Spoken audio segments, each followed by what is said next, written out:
Yeah, let's wait. Yeah. Let's wait, yeah. It's working now? Okay, can you hear me now?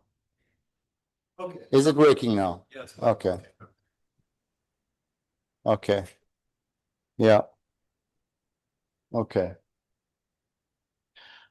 Okay, so what we've planned for today is to spend some time now sharing memories and moments with Caroline over the next, say, 1.5 hours, and also with those who are participating via Zoom. Thereafter, we'll have a ceremony out in the field that Dudu will lead for us. And then thereafter, we'll sit together, I think, here in the front and have a few drinks and more chats and some finger foods and look at some of the pictures of Caroline. There's a bit of a slideshow there. Then more on maybe just if you still have a cell phone, maybe put it to silent. Caroline was supporting various institutions and bodies, and I think if you would like to make a donation instead of flowers, etc., I think that would be her wish. Then please speak to Biko or Dudu, and they will give you some more information in that regard. And then there is also a photo, a memory book there in the front where you can put any thoughts down. And there is also a calendar that Caroline made for the last year, right? Yeah, which is also kind of telling and insightful. So then in terms of the Zoom, so I think you've already told us whether you can hear us or not. So please raise your hand so that one of us can see you if you want to say something, or there's also that digital hand if you know where to find it.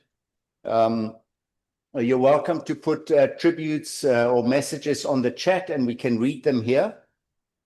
And then maybe, as you all do, keep your microphones on mute and then just, unmute for when you want to say something.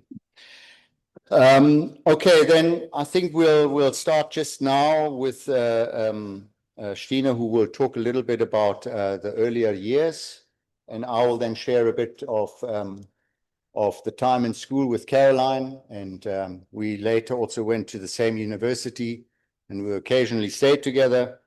But we'll open the floor at some point. There are quite a few messages that we've received already. Hi, welcome. And we'll just read those as they come up. So there's not really any right or wrong time. I think we'll just let it flow, and people can please come in when they would like to say something. So maybe for now, if I can just invite us all for a short, quiet moment of reflection. To find us here, you're welcome to close your eyes, and let us just remember and sit for a moment. We're all bound together by Caroline, and she's touched our life. So I think let's just sit with that for a bit.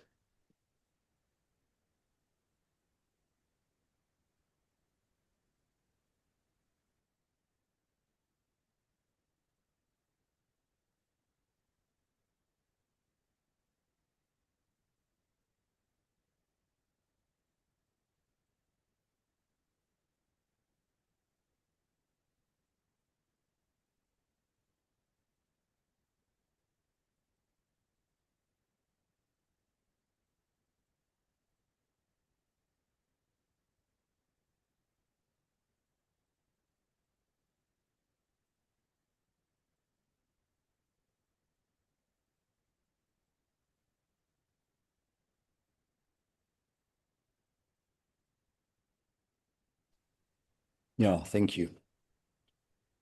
So I think let's share some of the memories, and Stina, if you want to share of the early years with your sister on the farm, then now is a good time.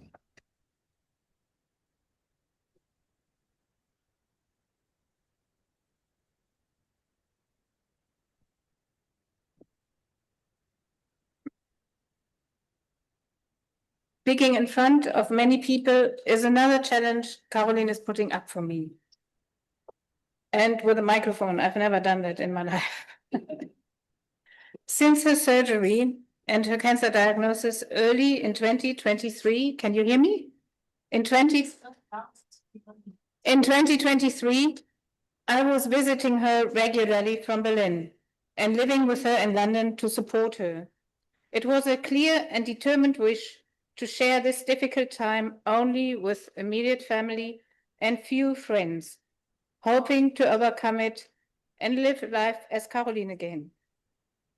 It was not an easy decision for her. She was worried that it might be hurting.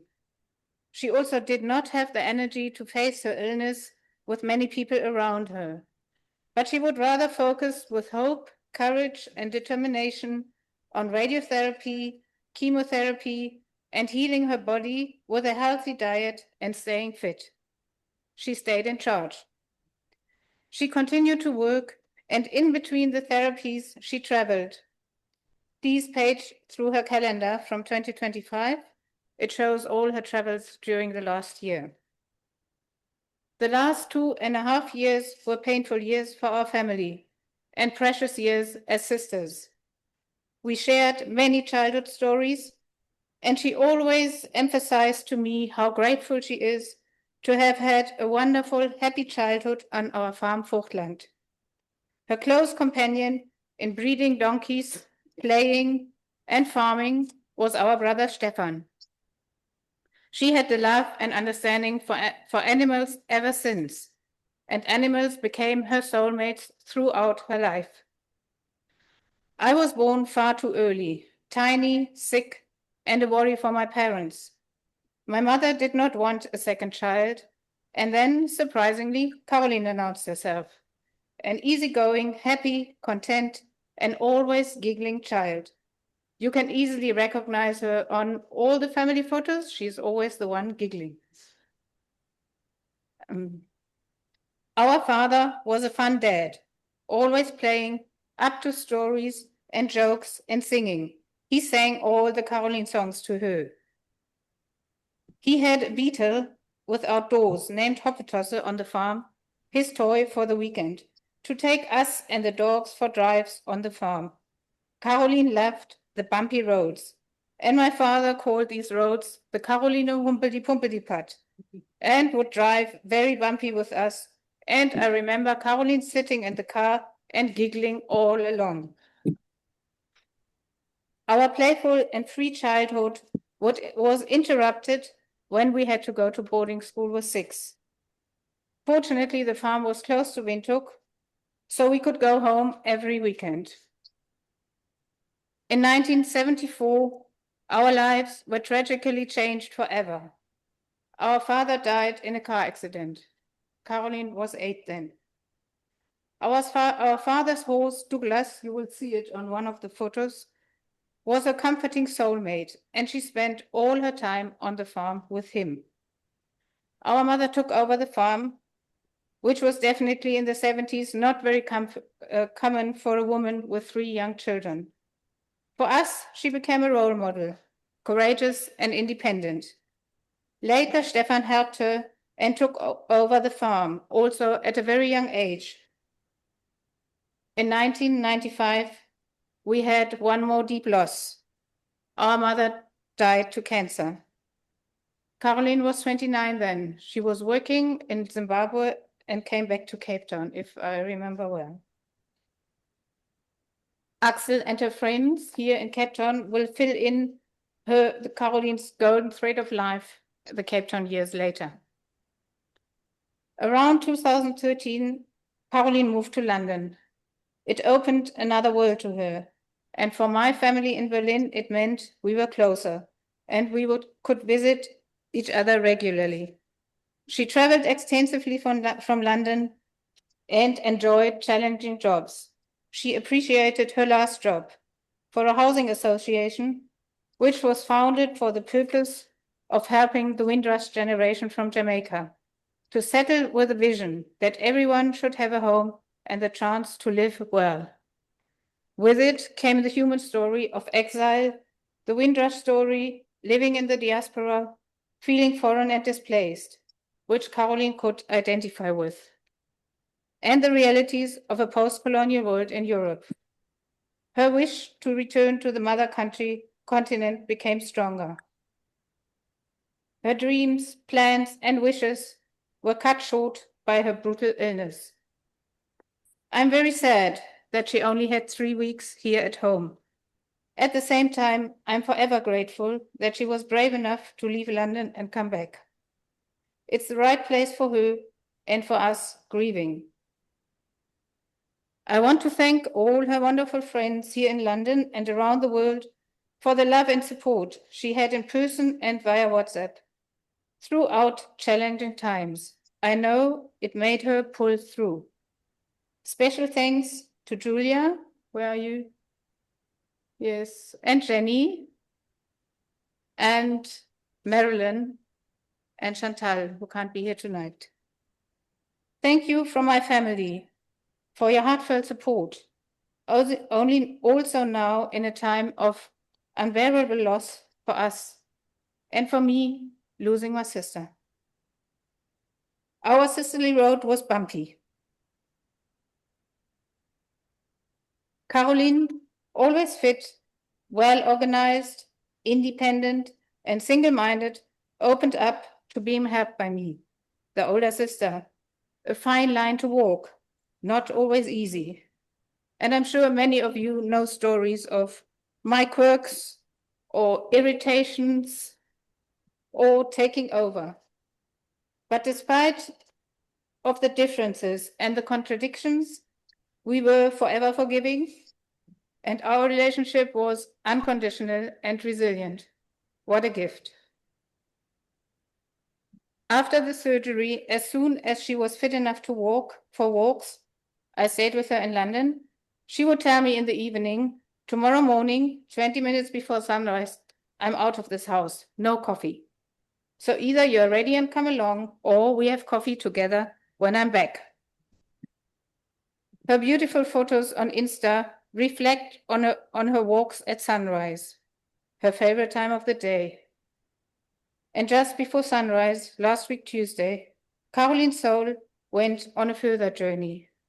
And now, knowing Caroline, she's exploring it in a way which is still unknown to us. We will miss her.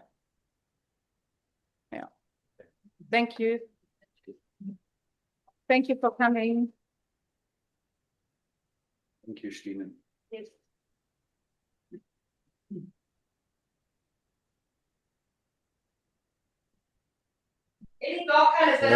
A little bit about my time with Caroline in the DHPS. I think we connected. We were at the school for probably 4 years together. And I think we connected in the last 2 years. I was 1 year ahead of her. And I think I might have been in post-matric and she was doing matric. And I think it was around maths. Not that I think today that Caroline really needed it, but anyway, that's how it started. And it developed into a really good friendship in the way that Caroline has friendships. And I was saying to Stephanie on the way here, you know, one of the characteristics was that she was a really honest friend. And it was quite rare to have that, to get somebody to tell you exactly what they think and feel, but obviously with love in their heart. So that was something that developed over many, many years then. But anyway, I'm jumping ahead. So yeah, at school, and I think the Voigts might be, you know, interested in hearing a little bit of a perspective from outside of Voigts family. You know, it was a household name, Voigts. It was well known in Namibia. The most well-known coffee bar was run by the Voigts, where half of Winter came together. And so, you know, for me, it was a bit of a yeah, a realization that Caroline came from such a big family, multi-generational, and yeah, and I think I experienced Caroline as quite unique, you know, also in her own ways, and yeah, so it was really quite something. I think obviously with that also comes the expectation of really good behavior, because you can't seem to be misbehaving when there's so many people that know you. And I think maybe that is a bit for later, you know, and yeah, but one just had a sense that in particular Caroline stood apart, you know. I didn't have the pleasure to experience Stine, who was a few years older in school, you know, so, you know, yeah, but, and one had the sense that Caroline was out of our league. And I'm talking now about the youngsters, and she was young, and so that was always for me something that I had to remember, you know, at parties, etc. And then, you know, I just want to also say, reiterate what Stine said, that Falkland was huge in Caroline's life, and you know, yeah, that sense and the connection of Caroline to that piece of land, because I think as she spent more time here, she also put a distance between herself and Namibia, but never to Falkland, you know. So that was for me quite remarkable. When we both were here at University of Cape Town, you'll see a couple of photos later of some of those days that we were in digs together. And I think it was in the early times, you know, we still had a couple of Namibians here, so we hung out with the Namibians. But I think at some point she also moved on from that and really connected here in the Cape and made so many friends, you know. It was also the end of apartheid years, so there was a lot of political activism at the university at that time, you know, and I think you know, with marches, dances, tear gas, I don't know where Caroline was in all of that, but I think she certainly was somebody who rallied around freedom and choice and self-determination, and I think she also started finding some of her own freedom in that time, you know. Caroline joined us for a few months before she went to Canada to do her master's. Stephanie and I were staying in observatory, and we were about to have our first child. And Caroline was with us for 8 months. And I think I'm meant to say this. We had good times, of course. But one thing that took a beating quite a bit was the Nutella jar. And I think it runs in the family also, and we had fond memories around that. Yeah. So later, she passionately pursued sports, and in particular mountain biking. And for me, that was really far off the person that I had met in Namibia, even though I think maybe it was also such a limited, maybe that's not fair, a smaller society, and kind of coming in space here just opened up things. And Caroline, that I knew to be a horse rider, really close to the farming, you know, and having that, maybe I can share a bit of that, you know, having that that connection to Falklands, as I was saying, you know. And for me, my impression when going to Falkland, you know, it had a big old house with big stones, horses, and paddocks. It had a phenomenal kitchen and copper kettles that were hanging there. You know, there was so much atmosphere. You know, I was in awe when I visited as a scholar. You know, and then Frau Voigts and all of that. And Frau Voigts was also just a person of authority. You know, and she was holding this thing together there on her own with 3 kids and a farm and horse breeding. You know, so I think it was really huge, and you know, there were stables, paddocks, riding grounds that I think Caroline spent a lot of time on. And then it got completed with a Rottweiler that I think Caroline had quite a hand in to get that dog to her mother, you know. Yeah, so for me, it was just phenomenal that she had that connection to Voigtland.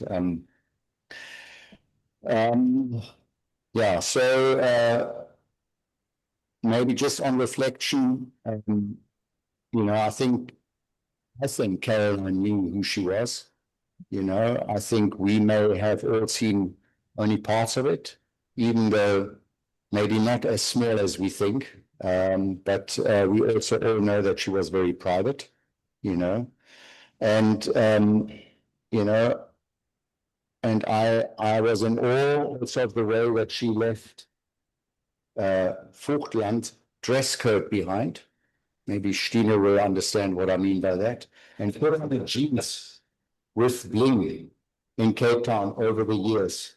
It was not the person you would have seen when we were still in Namibia. And it was just, for me, a wonderful journey for her, you know. And my sense is that she did most of what she did on her own terms. And you know, also the way she worked in London, you know, I felt she was not owned by anybody. She made her terms and worked for a while and then renewed it. So, well, that's what I want to share now. And we just want to open up the floor, you know, so people can share their stories. I think it doesn't really matter when. I have some things, a message from Denise, you know, which I can also read. Maybe let me do that. I'll do that now. But yeah, feel free to come in. It's like I said, it's not a particular timeline here. Please say or write, or I can also read it, you know, if you have something. So let me share Denise's message. And so from Denise, in 2007, while cycling out of De Hel towards Oudtshoorn, Caroline and I struck up a conversation, and De Hel is quite a location for the cyclists, the mountain bikers. It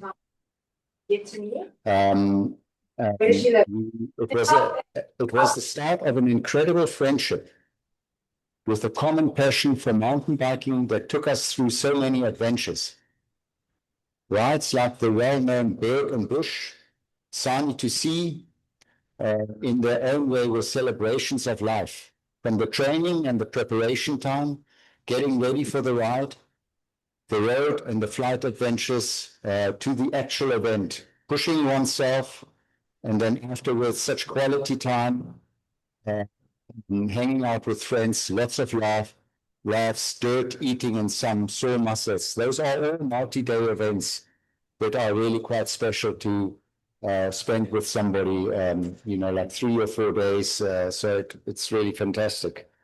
One of my favorite things about Caroline was her desire to adventure and her ability to take friends along on that fun journey with her. In 2010, she entered the Epic and then heard about a new ride called Joburg to Sea.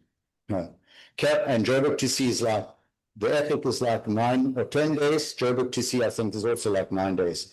Caroline decided, as she was already going, to be super fit, that it would be a great idea for us to do it together after the Epic. Okay, no small feat. With the excitement of the thought of traversing across South Africa, no daily cut-off times, and an agreement that I could sit out one of the 7 days if a break was needed, off we went to what turned out to be one of the best adventures ever. From magnificent scenery, varied biking terrain, long shadows, finishing with having lunch and a dinner in one go, lots of laughter, incredible times were had, making memories never to be forgotten. While she loved her riding inside South Africa and abroad, in events that included Whistler, BC, That's in Canada. Caroline's sporting ability also extended to running. While sailing in the Caribbean in 2017, I suggested she come over from UK and run Antigua half marathon.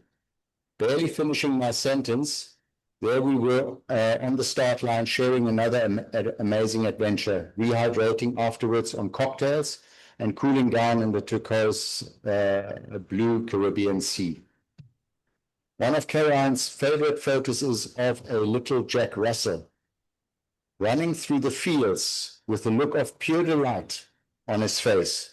The caption saying, "Live like someone left the gate open." Yeah. She excelled at this living, she excelled at this living that quality of life. We remember and celebrate all our very special times with Caroline forever. It's from Denise.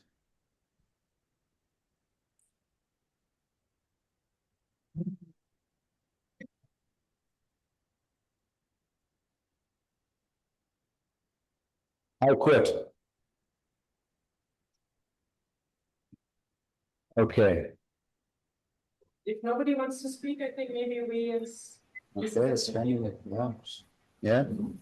But maybe also say that if people want to speak, they should raise their hand and then. We did say that. Okay. They are, it's not that, and it's chili and it's fried. Oh, you saw that? No, so they, I'm only. Yes. Okay, so we do it after the news and then. Okay. Someone put their hand up. Oh. Good. Yeah, good. Okay, hi guys. My name's Kurt with the family. With the sound here? Yes. Can we get the sound? Yeah, one second. We got you now, Kurt. Okay.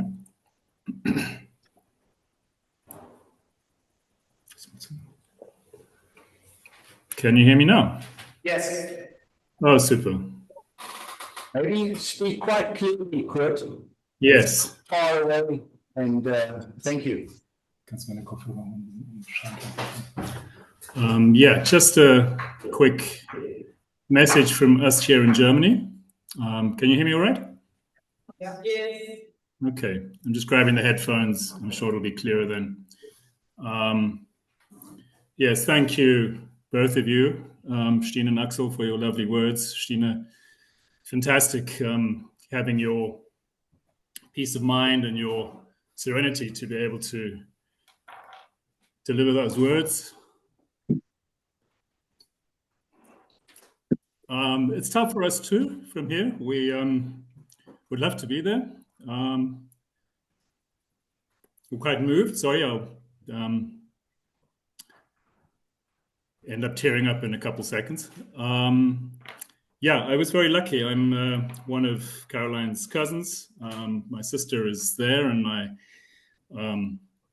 godchild, and would love to have been there with you guys. And I was very privileged living in Germany that I was able to spend some time with Caroline, especially in the times that she was in Europe. We got to know each other while studying in Cape Town in the late 80s and reconnected as family in Europe. And I was able to see her a couple times a year when I was over in London on business trips. And we always had short meetings, but very nice, very, very beautiful meetings. She was here a couple times. And of course, we met in Berlin as well with Stina and family. And I was very lucky that I was one of the few sort of from the extended family who was able to share the last couple of years. Not as close, of course, as the family members, but in the outer circle. And I was very grateful and very moved. Caroline is quite a complex being, or was, and we know she didn't let anybody or everybody into her lives, and it was a very special thing if you were part of that group. And like I say, I was very, very grateful, and it helped to be able to yeah, just developed the presence in the last couple of years to accompany this path of hers, which was very, very hard, especially for her immediate family.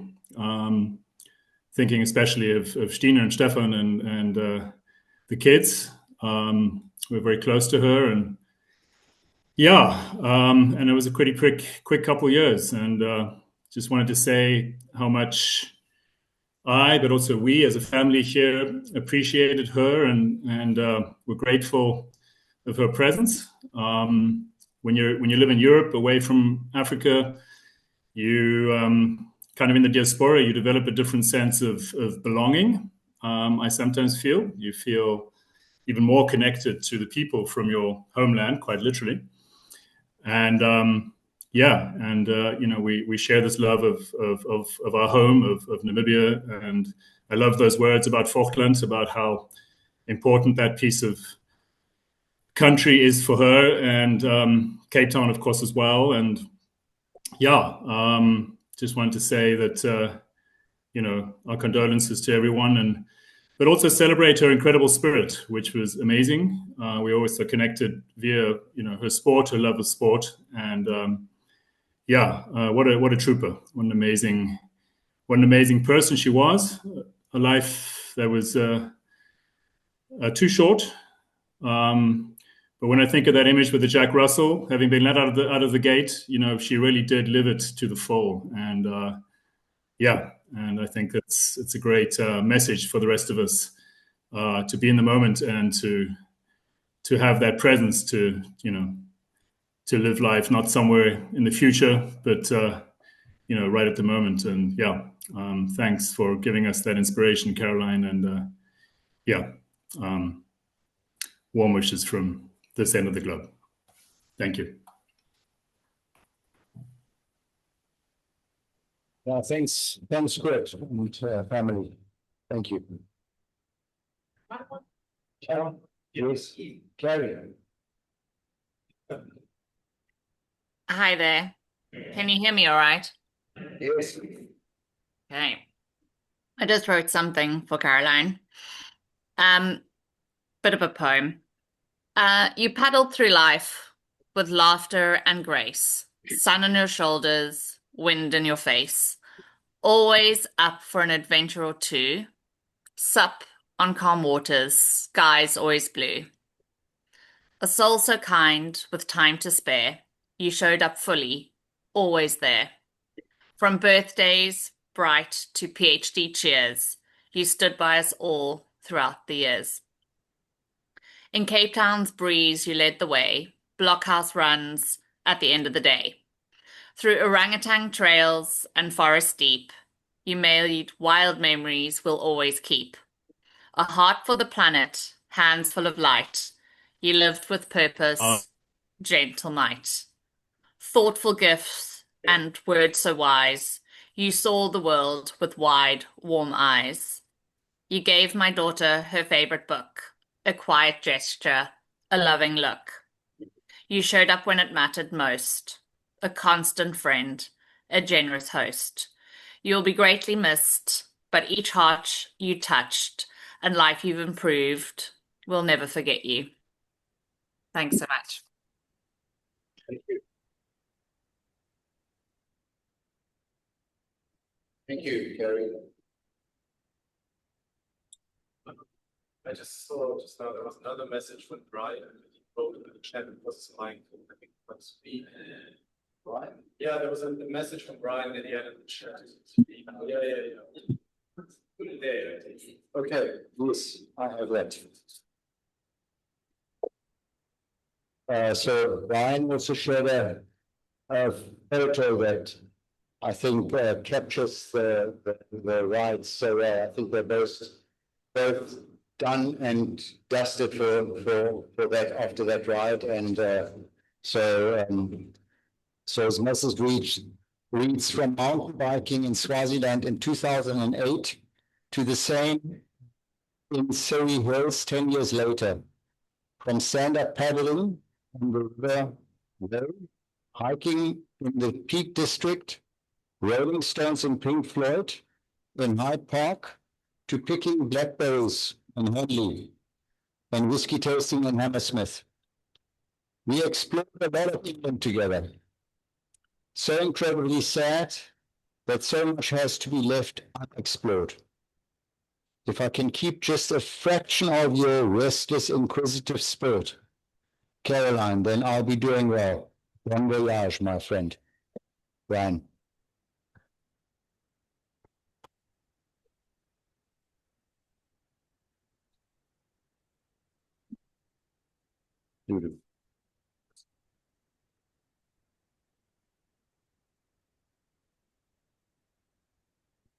Yeah, thank you all for coming. Thank you for all hearing the call and also just feeling the connection to our wonderful aunt and this amazing human being that we're saying goodbye today. I would like to share a few words us as her nieces and nephews.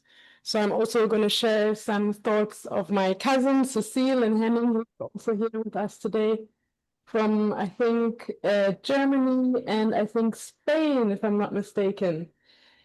Yes, so I will read some of the notes that we wrote. Me and my brother went to visit Caroline over Easter once in Cape Town when we were young, and it was one of the best Easter holidays for me. Caroline was the fun aunt that let you eat too much chocolate and stay up late. During that stay, we went up on Table Mountain, and as snacks, Caroline brought Easter chocolate eggs and biltong.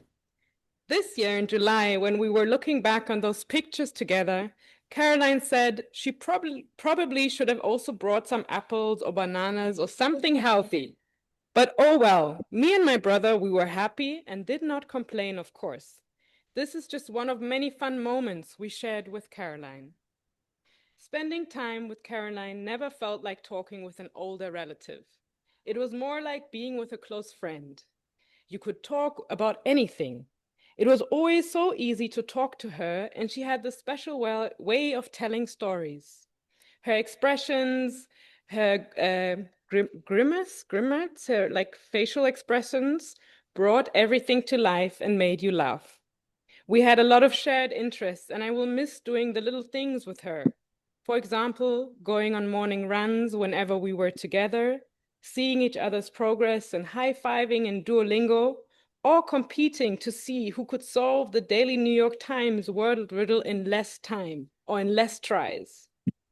Some of the best memories with Caroline, and something I think none of us nieces and nephews will forget, is our trip to Egypt that she planned and took us on in December 2022. Not only did we get to see an amazing country, but we also got to spend some quality family time together. From sleeping in hostels, where Caroline said she's probably too old for this, crawling in the hot and damp pyramids that smelled like a sweaty gym, to spending New Year's Eve camping under the stars in the Sahara. It is an experience I'm sure none of us will ever forget. And I will forever be grateful that I got to go on that adventure with her and make those memories. Caroline had an uncanny gift for asking exactly the right questions at exactly the right moment, turning even the toughest situations into something to laugh about. She quietly handed me little life tools, ways of thinking, and problem solving that I still use every day. Oh, and zigzags. She taught me how to draw zigzags, which, being honest, is one of those skills I'm still waiting to use one day. From the first time she let me take the wheel on the road to the farm, to introducing me to my first proper fish and chips in London, climbing up the Table Mountain, from chats about everything and anything, to sharing what it was like growing up on the farm, she always found a way to turn the simplest moments into memories I'll carry forever. She even opened the door to an internship that set me on the path I'm on today. I'll never forget leaving home and moving into my first place in Germany and feeling totally lost about what I actually needed. Caroline, being the thoughtful person she was, sent a care package stuffed with everyday essentials, from towels to jackets for the cold European winters to Simba chips, flakes, and biltong that somehow made me feel like a hug from home. Those treats made all the difference. All those moments, big and small, show exactly who Caroline was. Someone who listened with genuine curiosity, asked the perfect questions when you needed it most, and showed that the simplest gestures can leave the deepest mark. Here's to Caroline, a friend, an aunt, a mentor, a confidant, and the one who taught me that life's greatest joys often come wrapped in everyday kindness. I'm a child of Africa. Her mountains, open velds, savannas, grasses, and rugged bush remain an inseparable part of who I am. This continent has shaped me and left me with a deep belief that there is a little bit of Africa in all of us. These words accompanied my Aunt Caroline until the very end. A poem in the shape of Africa printed on her favorite cushion, one she always traveled with and which accompanied her back home here to Cape Town. Her love for the African continent, its people and its nature, became especially clear to me during a train journey through Egypt. We were riding from Cairo to Luxor, standing by the window, watching the Egyptian villages pass by. She spoke of her decision to return to Africa soon, to come home to the mountains, the animals, and its peoples. Aunt Caroline had taken the wonderful initiative to invite us on a family trip to Egypt, a different kind of Africa. It was a beautiful, educational, cultural, and fun journey, lovingly curated by her for us. I'm deeply grateful for that time together, especially because it came just before her cancer revealed itself. In Egypt, she shared with us her passion for travel and her deep curiosity about both ancient and modern Egyptian life, the culture, the nature, the history, the food, and those unforgettable moments like the early morning balloon ride above the magical Valley of the Kings and Queens. I remember the sadness I felt when we parted ways in Luxor. My family returned to Cairo to go to the desert for New Year's, while I had to stay behind in the south. We had shared such a beautiful experience, and I could feel the depth of our family bond, and I thank her for giving us that gift. From my Zulu heritage, I would call Caroline Mamncane, which means little or younger mother, because she is the sister of my mother. But I know that she would have never allowed me to call her Ma. Even aunt was too much for her. But she was still a role model to me. In many ways, I saw myself in her. We seem different on the surface, and we are different, but we share the same spirit, her independence, her love for movement, and a courage to explore unknown places, both out in the world and within herself. These are qualities I recognize in myself. As she grew older, I felt she became more and more connected to the spirit of our grandmother. I only have young childhood memories of my grandmother, but I've often been told that I resemble her in spirit. In recent years, Mamncane, Aunt Caroline, I truly sensed that connection, as if our grandmother's spirit was rising more strongly within her. I had no idea that in her illness too, she would mirror our grandmother's grace and faith. Being by her side in the final phase of her life was an honor. I'm grateful that life allowed me to be here with her in Cape Town, to hold space for her, to witness the incredible strength, dignity, and trust in her final days.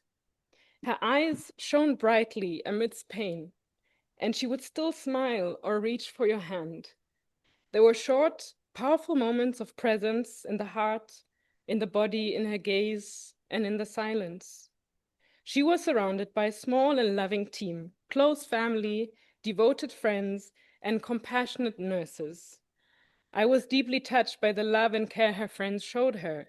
It speaks to the depth and quality of friendship she cultivated throughout her life. A beautiful lesson and a lasting gift I carry with me. The time was too short. The cancer moved too fast. I didn't get the chance to ask her all the questions I had, to receive Caroline's wisdom. Mamncane, please come and speak to me in my dreams. Thankfully, we are Africans. We live on in our dreams. We are our ancestors' future, and Caroline is now on her journey to becoming one of our ancestors. A great loss to us here, a profound gift to the ancestral realm. May her passion, her drive, and love watch over us all, a protective spirit, a guiding angel, a fierce and gentle ancestor. Thank you.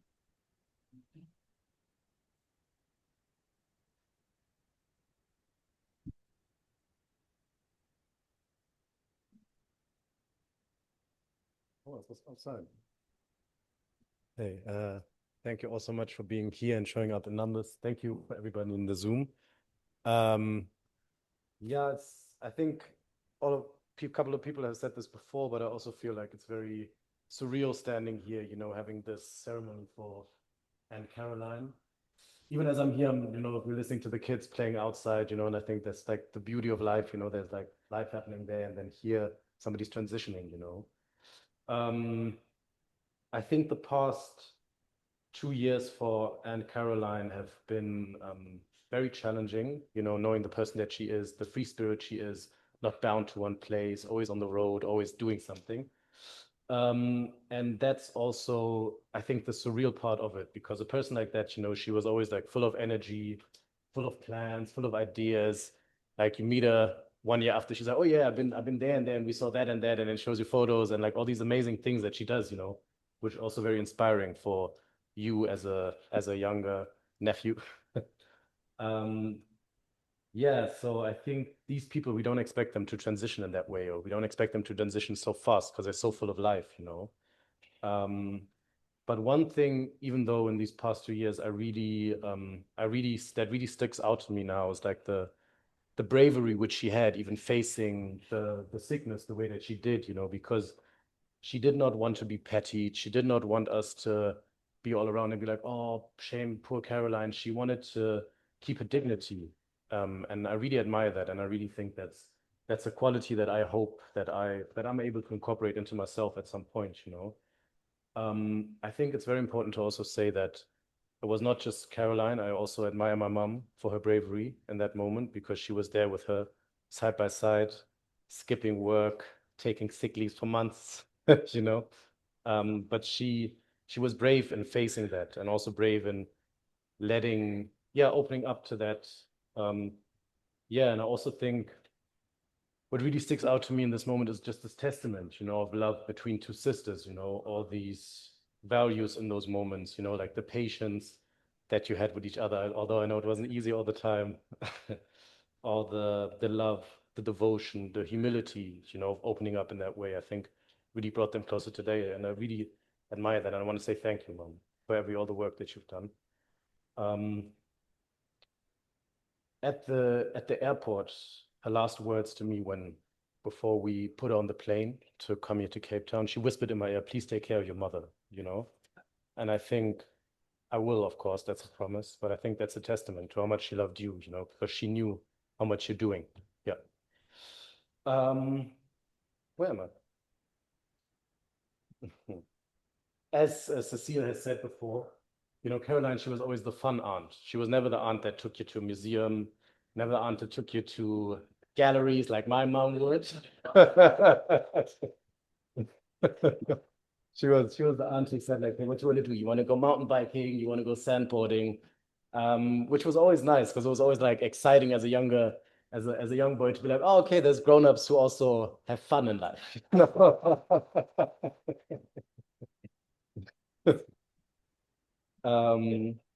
Yeah, and as we've talked about before, I mean, I think really the last 2 years ago when we had that Egypt trip, it was such a beautiful experience.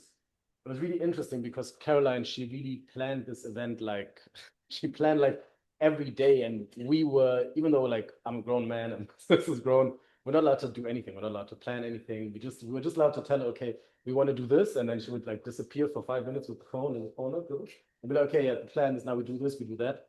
And I always wondered, like, why doesn't she want us to plan anything, And I think what she wanted for us is to have no stress. She wanted us to like be kids. She wanted us to enjoy and not be stressed, which in hindsight is very honorary of her, you know, doing it in that way.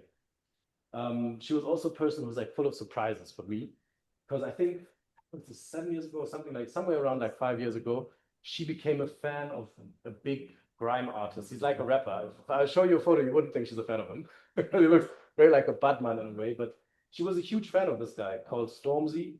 She, we got along with, started talking about Stormzy, and I've seen Stormzy since he came up. And then I was like surprised talking to my aunt about Stormzy and like talking about his interviews and about his situations and about his motivations. And I really think that's like the type of person that Caroline was, you know, she wasn't afraid to stick out.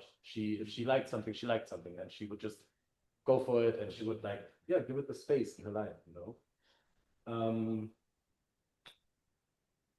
Yeah, and there's another shared interest that I found out about just now recently, like 3 weeks ago in London. There's a shared book that we both like. It's called Green Lights by Matthew McConaughey. He's a great actor. It's a beautiful book. And this book is about like the philosophy of his, you know, it's like, it's not to focus on the negatives and not to focus on the things that weigh you down or the things that are sad, but focus on the green lights in your life. Focus on the things that give you a goal. Focus on the open door in your garden, you know, when you can just run out.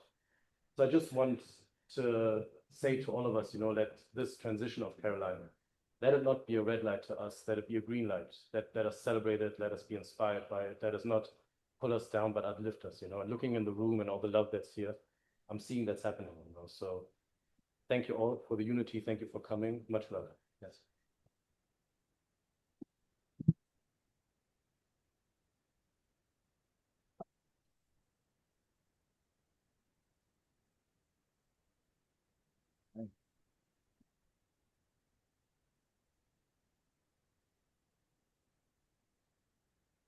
Yeah, thanks for those beautiful words, Biko and Dudu.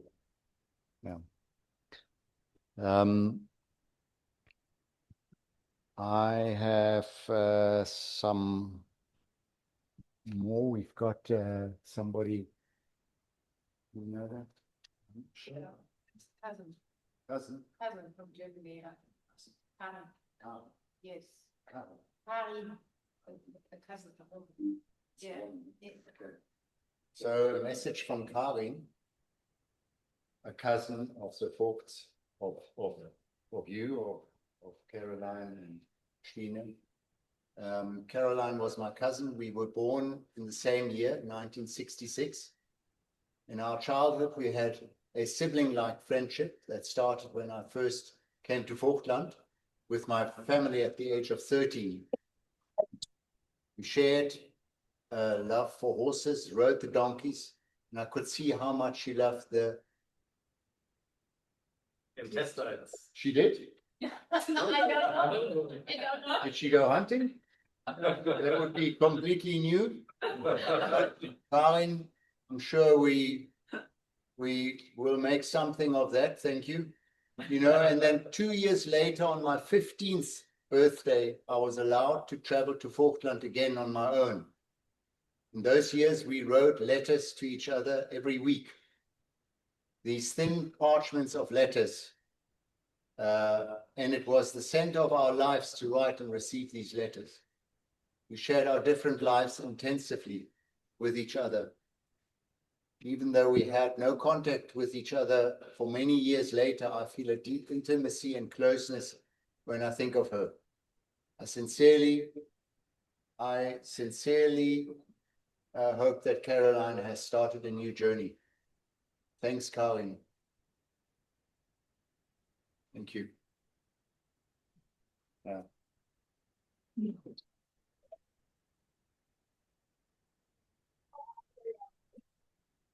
Are there any other that would like to say something?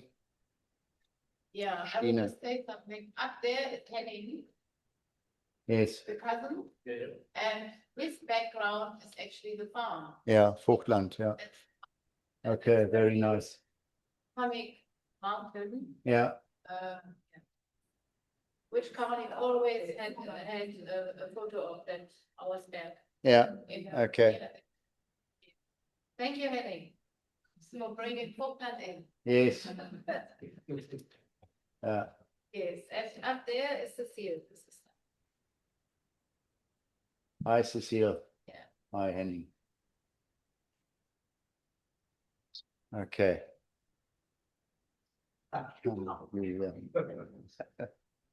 Yeah. Sorry. Okay. I can't actually. Sorry. Maybe someone else can go.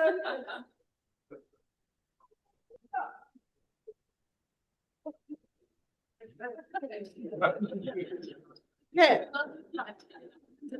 Sorry, I always cry. Okay, I can't remember when Caroline and I first met. But I remember spending a lot of time on this beach. Every Saturday, we'd come to the beach and lie in the sun, obviously exposing ourselves to all those UV rays. Doing the blockhouse time trial with her. Cycling as training for Tsani to see, which I did once, never again. But weirdly, our friendship really only developed after she moved to London. And I think it was, I got to travel quite often with work, which I was lucky. So I got to see Caroline. And then we'd always run from her house through the parks and stop and have coffee and cake and maybe a beer. We also had many adventures together, trekking in Sumatra, and seeing the orangutans, skiing in Courchevel. She joined us when we ran the Paris Marathon. And most recently, it was last year, she came with my dad and my sister Brie and I to Prague. But when she came home in between her treatments, and she spent quite a lot of time at our house, and she really developed a really close bond with our boys. Sorry, she'd help them with their homework and just spend time with them, just be there in a quiet way and never push anything or anything. So then I was going to Sweden for work, and I was meant to work, James was working, so I asked her, Caroline, would you come and babysit for us? So it was minus 17 degrees, and she came and spent 3 weeks with us in Umeå in North Sweden, and it was the most amazing time. She came prepared with scientific experiments, puzzles. She made crystals with them. She'd go every day to the Gamlia and play in the snow with them, and they skied together. It was just amazing. And that was in January. We saw the Northern Lights, and that was such a special thing on New Year's Day. And probably my best memory of her is sitting in this really dark house we were renting, and her watching Alien TV, and it goes beep beep beep beep. It's like, but she'd sit there for hours and watch with the boys. So that's something you should watch, because it will really make you laugh. I was lucky that Cara shared her journey with cancer with me over the last 2 years. I think that's because I went to London at a time when she had just got her diagnosis, or just before that. And also I was there when I could go with her to chemo. And so I could relate to what she's going through. And she shared a lot with me, and I think she's really brave to do that. She was always so strong and determined. She wasn't not ever going to let this cancer beat her, and she was going to do anything she could to do it. She always said she was fine and she was strong, and I couldn't believe it, because she's having that chemo called the Red Devil, and it's like hectic stuff. Most people are floored by it, but she was walking 10 Ks a day, and it took me to actually go there to walk 10 Ks with her to realize that that's what she is doing. She is so strong and so determined. And unfortunately, that didn't treat all the cancer, and she went on to another 2, and that together with the cancer had just got the better of her in the end. I'm so glad that she got to come home. I'm really do regret that she never got to experience Cape Town. She never got to see the sights or actually experience what we had. We never got to spend that real quality time together. And but I will always treasure her for being so positive and adventurous, and the beautiful smile she had, and she just having that quiet and kind nature that I will always miss. Thanks.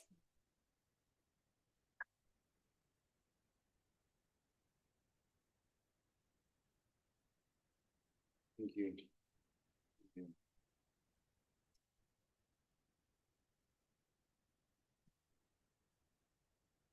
Have another message here. This is from Bree.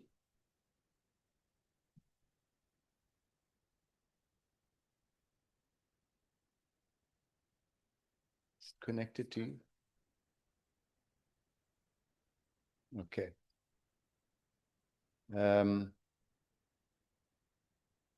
She says, I got to know Caroline more after spending 3 days in Prague with her, Julia, and my dad.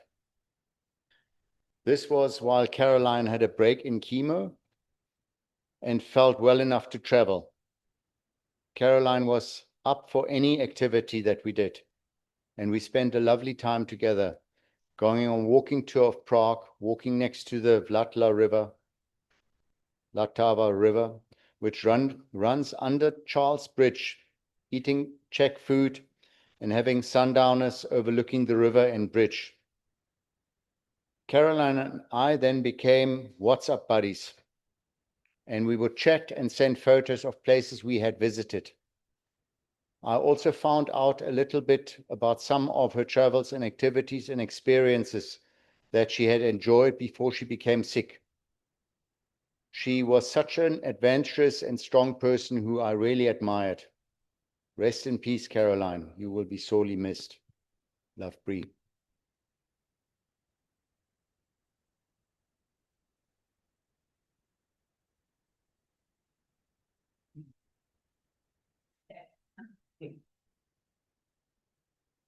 So nice to see everyone here. This is a message from friends in Australia, Annie and Frank. So I think Frank started the blockhouse, if I'm right. So I don't know if they are listening. Am I in the right place? You hear me? This is from Frank. Anne and I first met Caroline when she joined us on our pre-honeymoon, a 5-day hike on the inaugural Whale Trail in the Western Cape. And this set the tone for a friendship that spanned 24 years. It surprised us when Caroline moved to London and stayed there for so long. Caroline loved the outdoors. She loved hiking and mountain biking and was always planning the next new and exciting adventure. And so moving to one of the most crowded cities on earth didn't seem to stack up. Cape Town was always her happy place. But we subsequently realized that Caroline viewed London as the travel hub of the planet, which opened up easy access to new and exciting travels and adventures anywhere in the world. Caroline did the BC bike race in Canada, a very tough 7-day mountain bike stage race through Canadian wilderness. It has always stuck in my mind just how positive she was throughout the race. She reported back on one particularly tough day about the slippery routes, the drop-offs into nowhere, and that she was battered and bruised and pestered incessantly by mosquitoes and biting deer flies. However, in the same sentence, she raved about how beautiful the place was and how amazing the people were and the people that she met along the way. Typical Caroline. She loved life and lived it to the full. Her positive attitude was infectious and inspiring. Caroline did travel extensively before she became ill, but sadly were still many adventures not yet ticked off on her wish list. I'm sure she'd want this to be a lesson to all of us, that we should live life to the full and not to leave it too late to tick off our dreams. When we left South Africa and I had to abandon the organization of the Tuesday night Blockhouse time trial, Caroline never hesitated to pick up the pieces and help run the event for years until she went to London. A labor of love and what would be a nuisance to most was, as Caroline said, a pleasure to be on the mountain with lovely people every week. An incredibly loyal friend, always the first person to put her hand up when we needed help. Caroline, we will miss you and hope that you are now riding in a beautiful and peaceful place. Frank and Annie Sol. And then from Annie. One of the memories that stands out most for me is a photograph Caroline took. A simple red capsicum roasting in the fire. Such an ordinary moment, yet she captured its quiet beauty so effortlessly. That's how I remember her. Always able to find something beautiful, even in the simplest things. The photograph was taken on the Whale Trail 24 years ago. Even during some of her most grueling chemo days, she still noticed beauty. In a flicker of light, a shared joke, a moment of calm, she never lost that ability. One of my last memories is a phone call we had, the two of us giggling about the fat lip trend. She was watching the Australian version of Married at First Sight and asked, do all the Australian women get their lips done like the Muppets? I don't think I'll ever be able to look at a Muppet or an overfilled pout without thinking of Caroline. Fly high, my dear friend. You found beauty where most wouldn't even look, and you brought light even in the darkest moments. Okay. My beautiful friend, Caro. We met in 1995, I think. Dates and memories fade, unfortunately, as we age, but feelings don't. The early years of our friendship were filled with fun, adventures, runs, cycles, parties. We were a bunch of friends living in a magnificent city, Cape Town, and ready for what was next on the adventure and life program. Caro, you joining me on my 50th birthday trip to Italy was incredibly special, and that's 10 years ago next month. I hold those memories close to my heart. You also brought our boys the Chelsea Football Club stadium tour. The look on their faces when they found out is a moment I will always remember.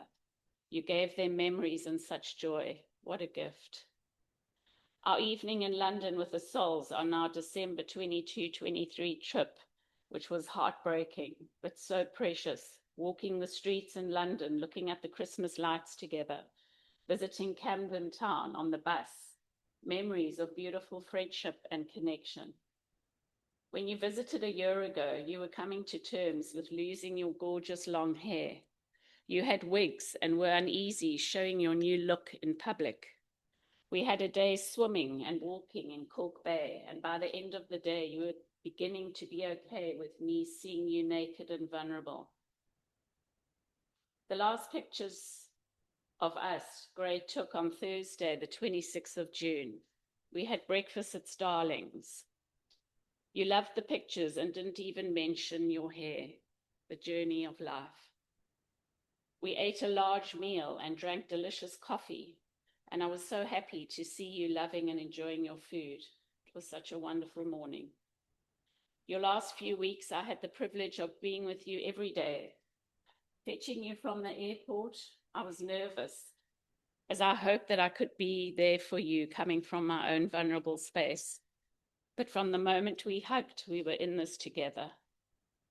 You allowed me into your private space, your thoughts, your deep fears, and entrusted me with your phone, your finances for the next phase and decisions around that. Although in true Caroline style, you were always in control, and I protected that as gently as I could. I know how you felt, and you could tell us what you wanted. I unpacked your bags, and we laughed at how much swimming and exercise we were going to have to do, as most of your clothes were costumes, gym wear, and were geared for summer. We were in winter, and it was freezing cold. We planned wine visits and drives, and the idea of getting drunk sounded so good, but the morphine wouldn't like it. We never got to go for those drives, but you got home to Cape Town.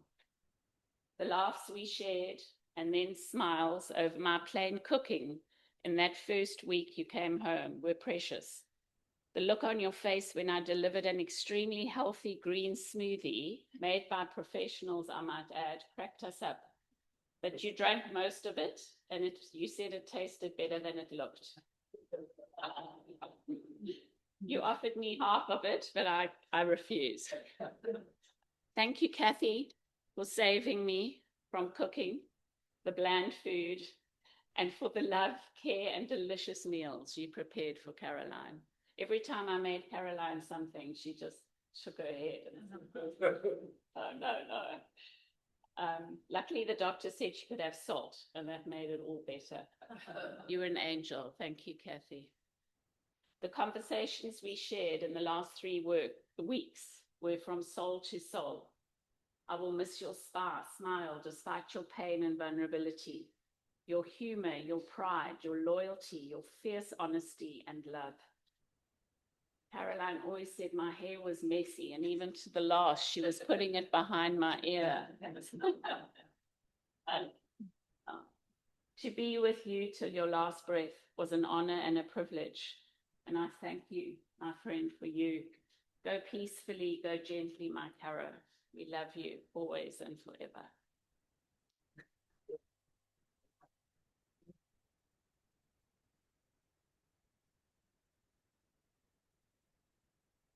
Thank you, Jenny, for those beautiful words. I think Rob, was it Rob or Abigail? Yeah. Rob and Abigail. Rob and Abigail, yeah.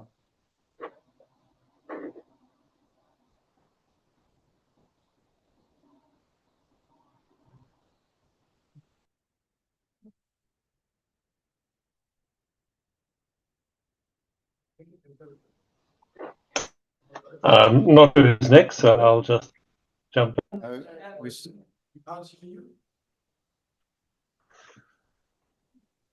That's fine, you go.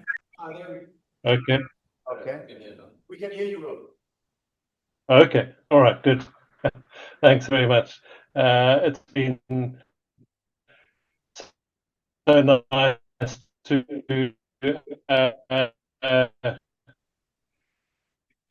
see everybody on such a sad occasion. Sorry, Rob, your signal seems to be cutting out. Rob?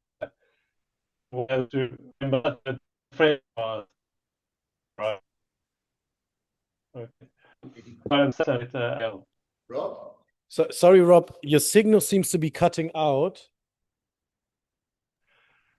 I'll try and fix it if I can. I'll let Okay, and then maybe we do Abigail first, and then you try to find a fix, and then afterwards we give it a second go. Okay, thank you. Yeah.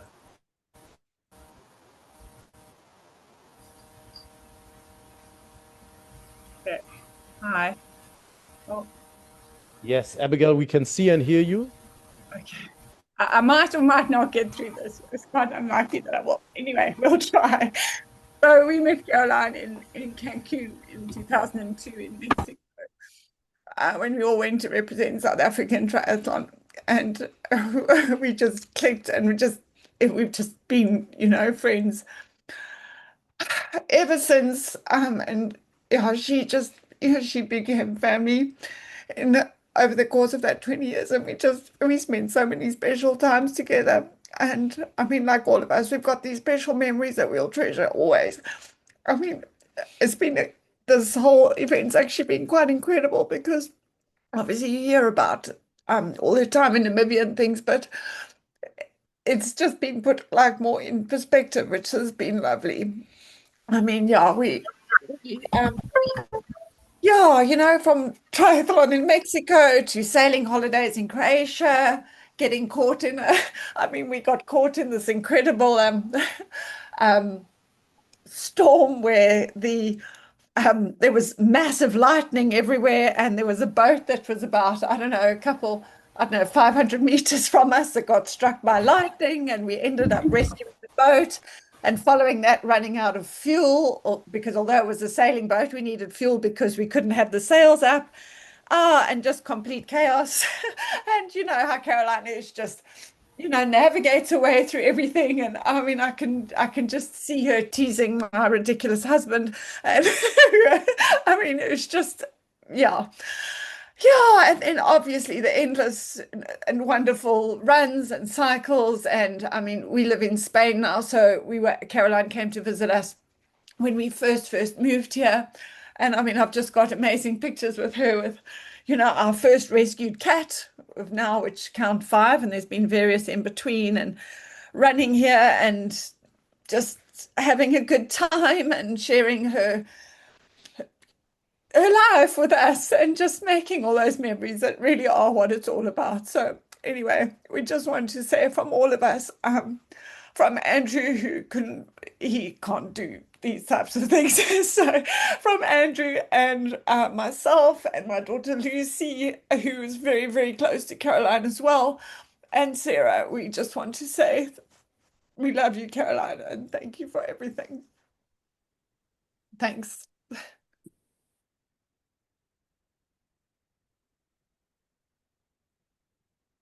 you so much. Should we try Rob again? Yeah, Rob, let's give it a second go.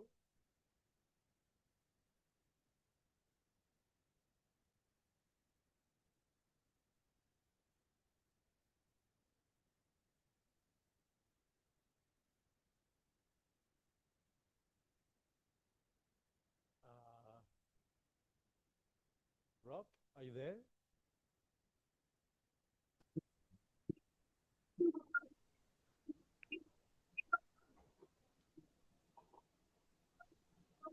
Who is it? Come on.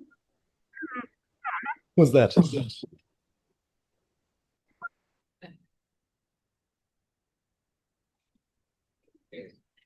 Yes, Rob, we can see you. Okay. Is that any better? Yes. Okay, we'll try. It's telling me that either I'm unstable or the network is unstable, so we'll figure out which one of those that is. Yeah, Rob, we've all enjoyed. Sorry to interrupt you. Maybe one suggestion: try to switch your camera off, because the audio is still it's good, but it could be better. Right. Thank you. No, there's nothing. Okay. Okay. Now, Rob, please. Yeah. Oh, yeah. Okay. It's probably best for all if you don't see me.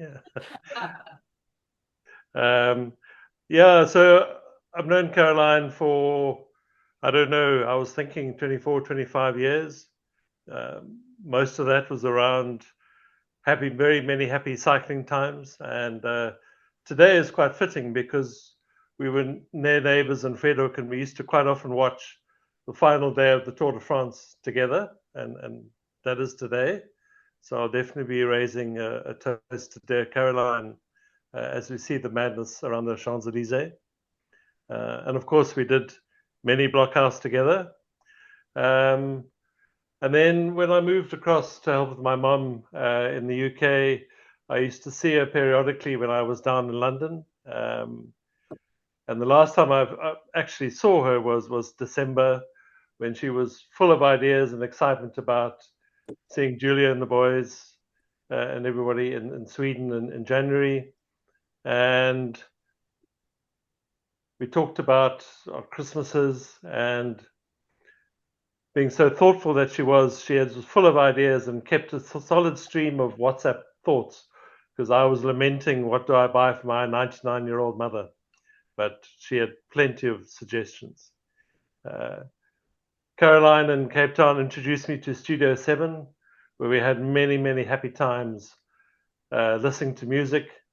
And what I always appreciated from Caroline was her honest opinion. She was never scared of being direct and always had that opinion.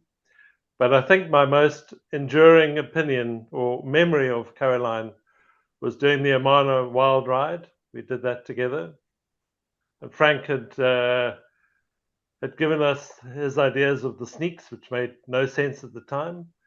But on the final day, which was the longest day, Caroline hadn't breakfasted properly for some reason. And we got to a mangrove swamp, and she sat down and said, "That's it. I'm not going any further. I'm done." And I had an interesting time debating with the very strong woman that she was about how we needed to get going. But anyway, fortunately, somebody came cycling along who had packed away jam sandwiches in their backpack. And that revived Caroline. And we had the most amazing journey, collecting all the waifs and strays with people with broken bodies and broken bicycles and making it to the end. And it's just such an amazing, joyous, and happy time. I'll miss her a lot. Her thoughtfulness, her energy, and the kindness. And I just thank you all for being there to remember our dear friend.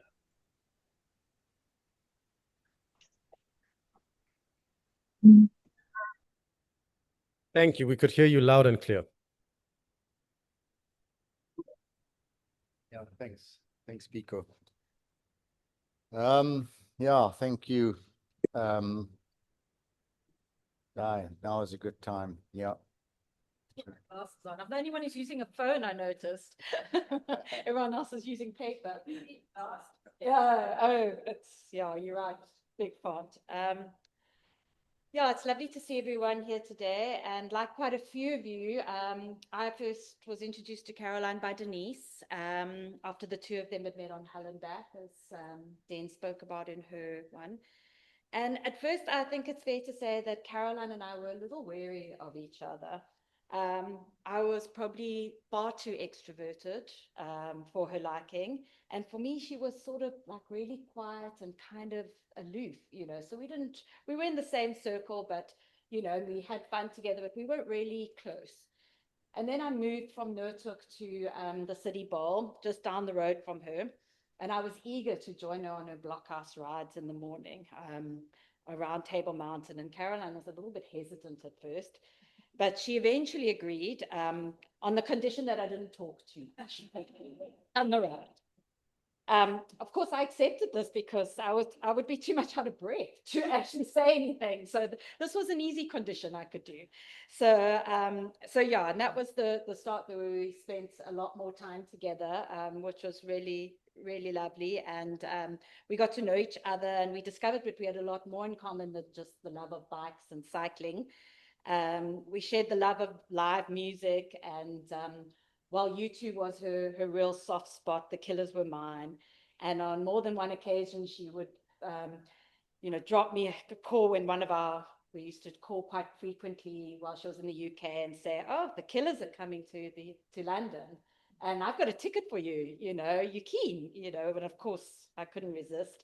And if I vaguely showed any resistance, she would then say, "And maybe we can do a few rides." And how those great outdoor shopping, shops are in the UK. And of course I was there and couldn't resist. But it worked both ways because Caroline was also spontaneous, adventurous, and she was always up for a trip, especially if it involved music and obviously nature as well. So it was also easy for me to lure her away.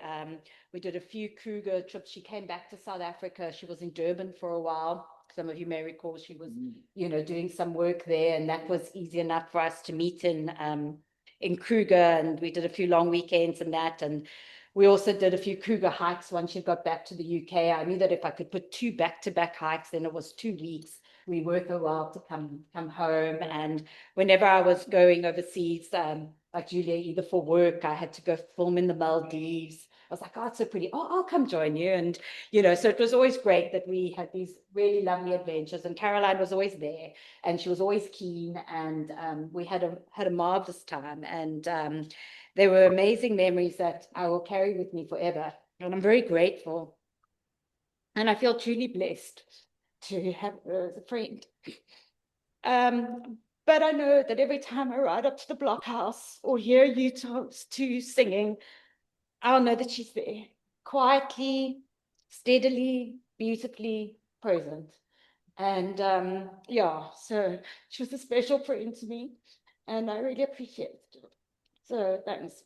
And I did want to mention to people who are here, we are going to do a blockhouse ride for Caroline, or run, walk, whatever you want to do. So if you are keen and you're not on the blockhouse email list, because they're going to send out, once we've confirmed a date, which should be in the next week or so, just let me know later, and we'll include you in the invite.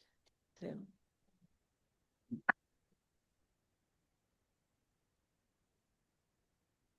Thank you, darling. Melanie, please.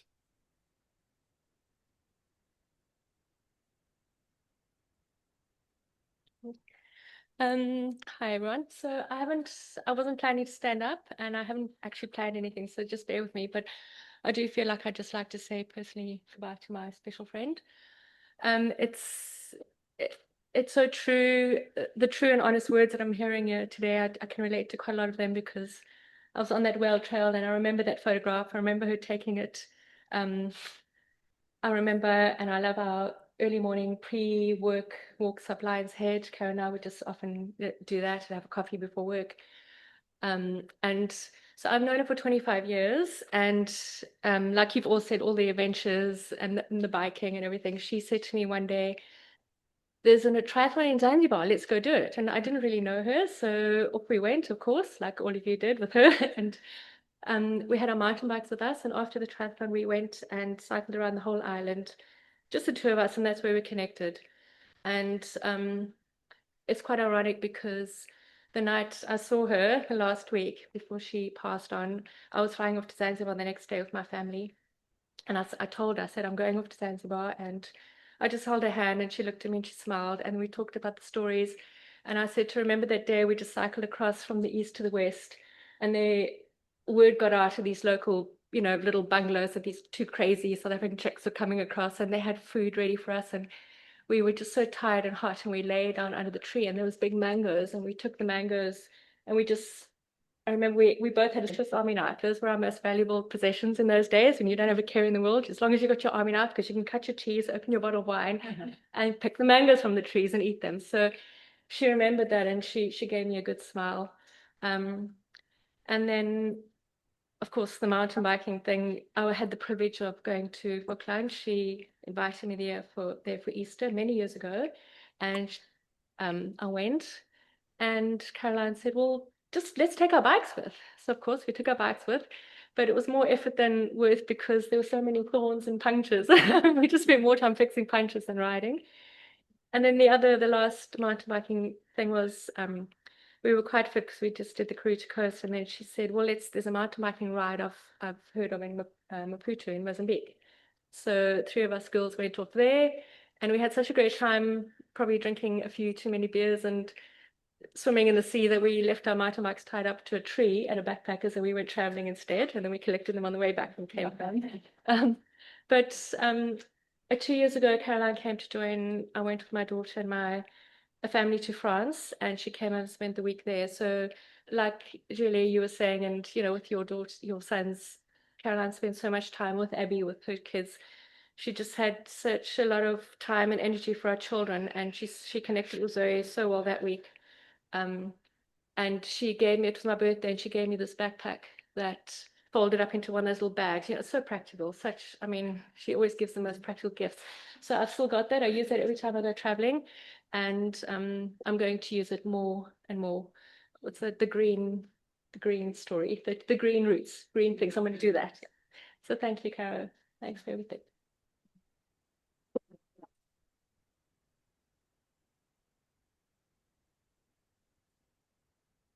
Beautiful. Thank you. Thanks. Stine, kann ich das jetzt abschließen? Yeah. Well, thank you, everybody. I think that was beautiful. and very touching to hear more and more about Caroline and the depth of her and the extent of her relationships. So thanks for contributing and joining and sharing. I think maybe we can then close off this here now and go to the next, to the ceremony, which Dudu will take us through. And I believe that those that are online will join us, right? Okay. Okay, well then, thank you, everybody. I think, is there anything that we need to say now, Dudu? Or, yeah? Just for those also online. So yeah, thank you so much for all your heartfelt sharings. We thought it would be wonderful, you know, in honor of our aunts, and also for us just to have a small closing ceremony outside. Yeah, also in the spirit of being in Africa, you know, as much as we share words, but we also share a lot in creative expression, in rhythm, and just also in action. So I'd like to invite you just for a small ceremony together. And we also invite those who are on the screen. We know that all of you are with us in spirit, so we'll have a camera showing you, so you can also be with us in the ceremony and enjoy. And yes, and after that, we will just have time to celebrate and to relax. Thank you so much. Lovely. Lovely, Gigi. So if you want to take a short, maybe toilet break or something, and then slowly, when you're ready, you can come outside to the ground here, usually set up downstairs. And the toilets are down the stairs and then to the right, and then all the way at the end of it. You'll find. She's gone. Like, yeah.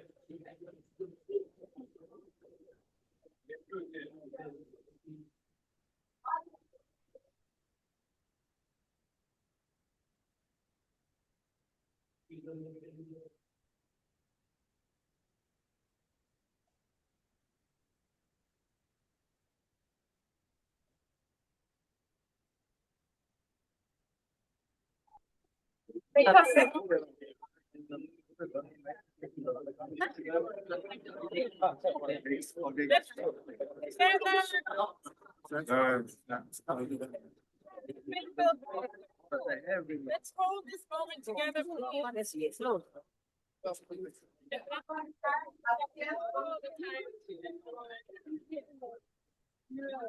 Let's make a nice circle so that there's space.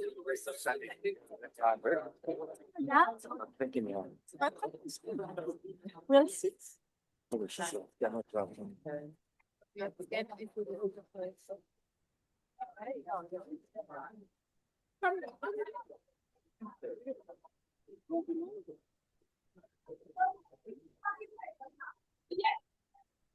let's all find our place. Circle.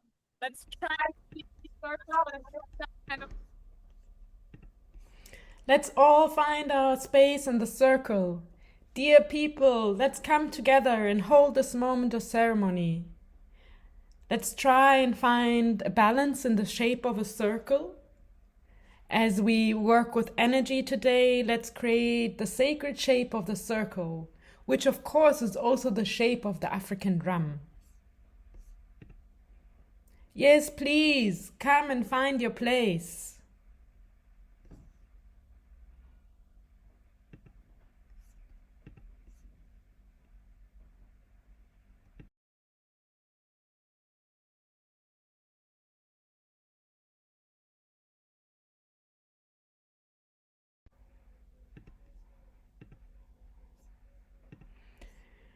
We are here on this beautiful afternoon in Kent's Bay, holding a drum circle together in honor of Caroline.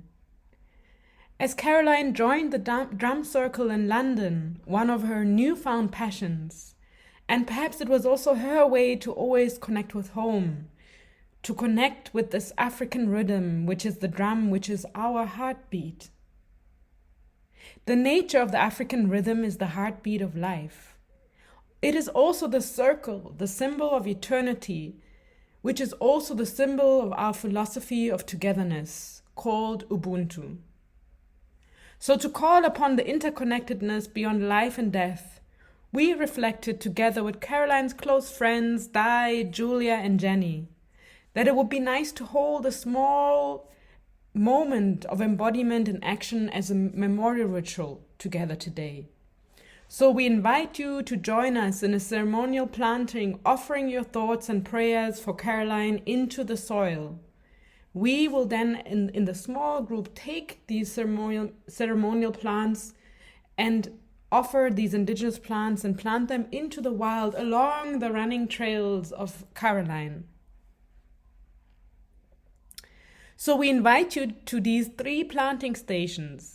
I was guided by an expert gardener at the nursery, and he told me that it would be very needed that we are gentle with the plants and that the roots, when we plant them, are taken care of. First, start filling the pot with the stones, and thereafter add the soil.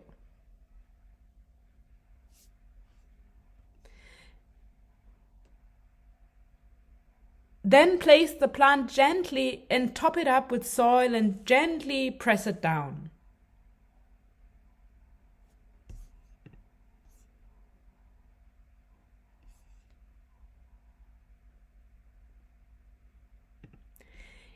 In the end, please water it a little bit.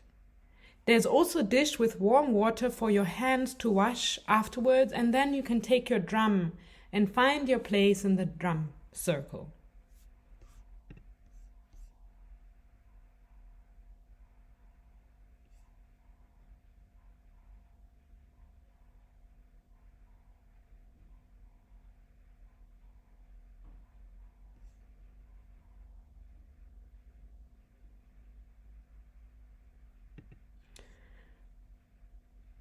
How wonderful! We have the master drummers Mandla and Luzuko with us today.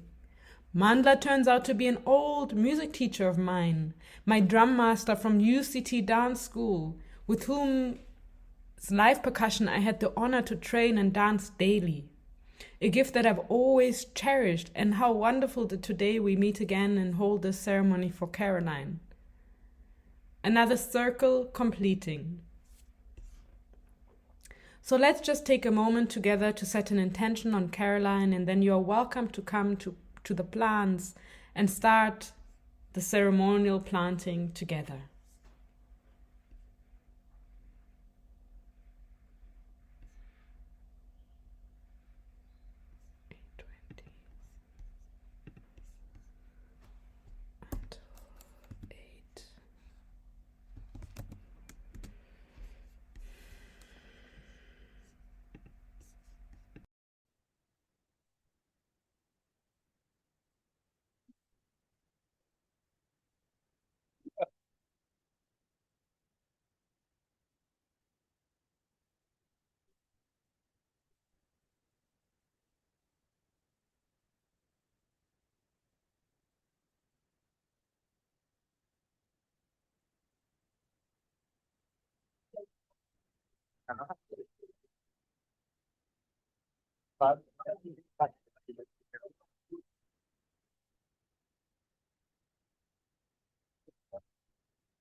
Hello, everyone.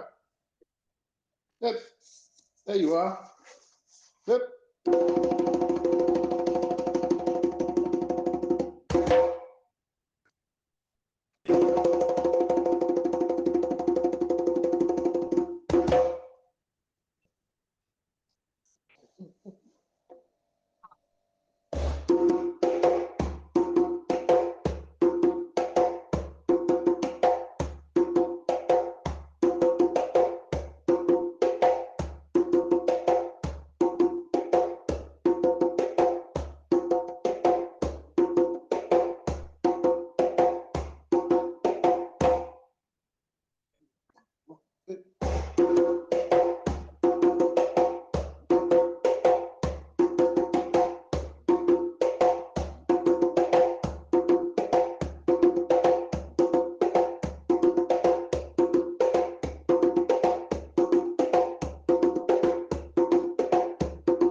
Can't see anything.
Thank you.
sun sinking low, scatterlings and fugitives, hooded eyes and weary brows seek refuge in the night.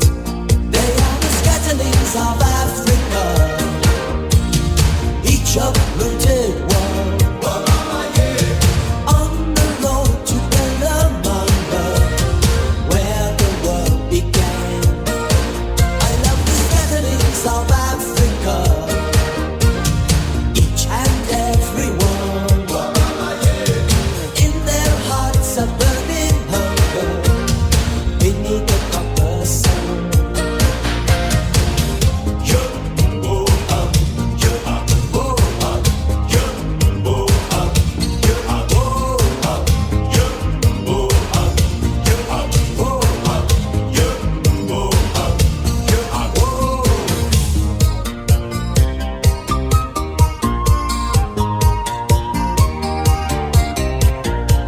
Ancient bones from old divide, echoes of the very first cry. Who made me here and why? Beneath the copper sun. African idea, African idea. Make the future clear, make the future clear. And we are scatterlings of Africa, both you and I. We run the road to Bellamanga, beneath the copper sky.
in tonight, and she hears only whispers of some quiet conversation.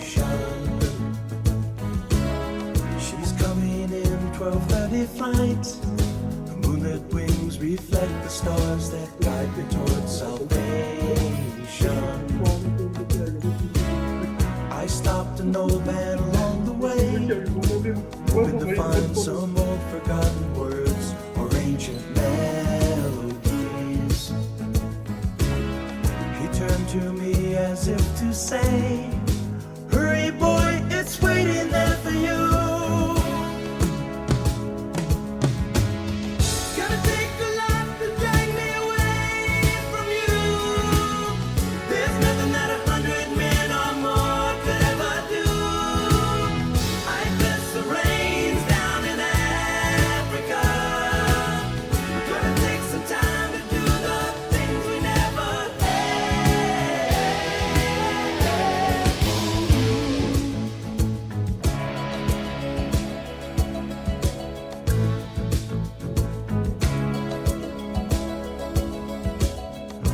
Dogs cry out in the night as they grow restless, longing for some solitary company.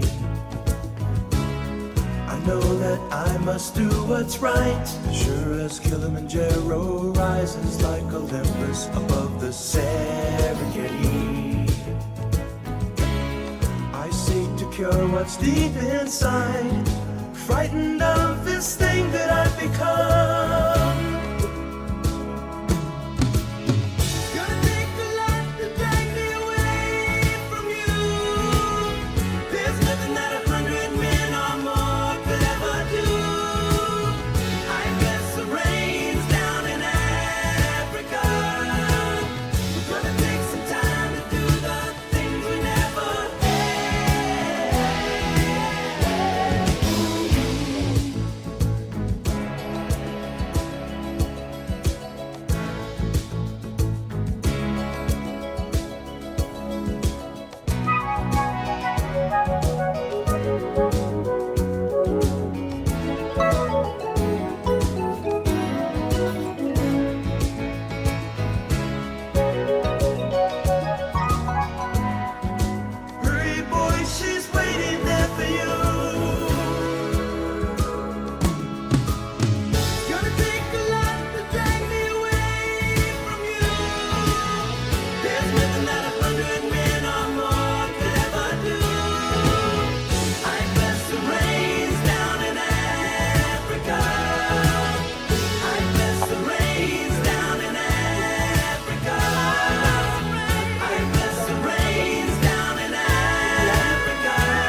sways and he smiles, 'cause no one can put him down.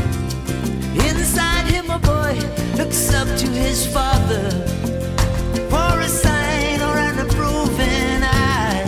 Oh, it's funny how those ones so close are now gone, still so affect our lives. Oh, see, yes, oh, I'm coming. Oh, see, yes, I'll be coming. Sin so figa where mama no man. You know the tide is turning. Oh, see, yes, oh, see, yes. You know the tide is turning. See, ya bulla long lava. Ningma crossing. See, ya wela la peshe. Over the stark land. Gonna touch your face. Gonna lay me down in your grace.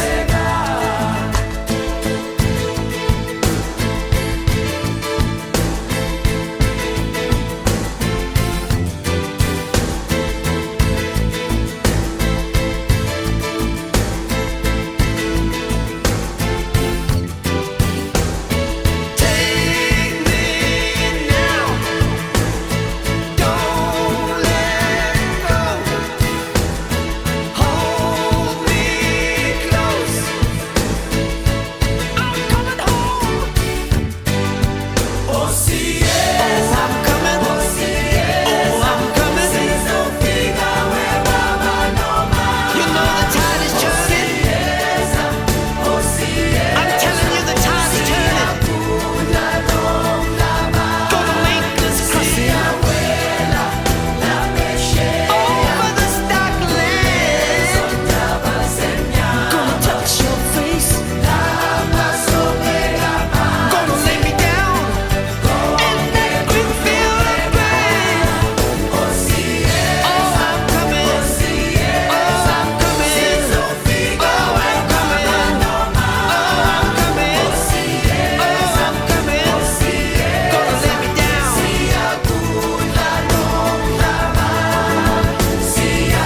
Gonna make my crossing over the stark land. Gonna touch your face. Gonna lay me down in the green fields of grass.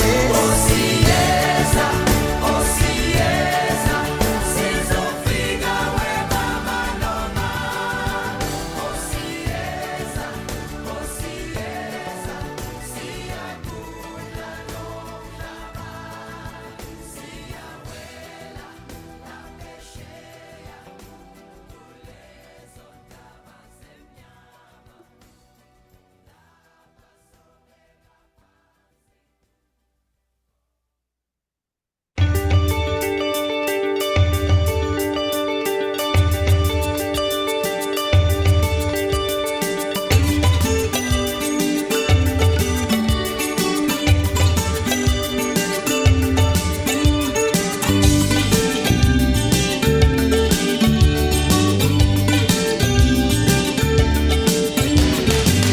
The world is full of strange behavior.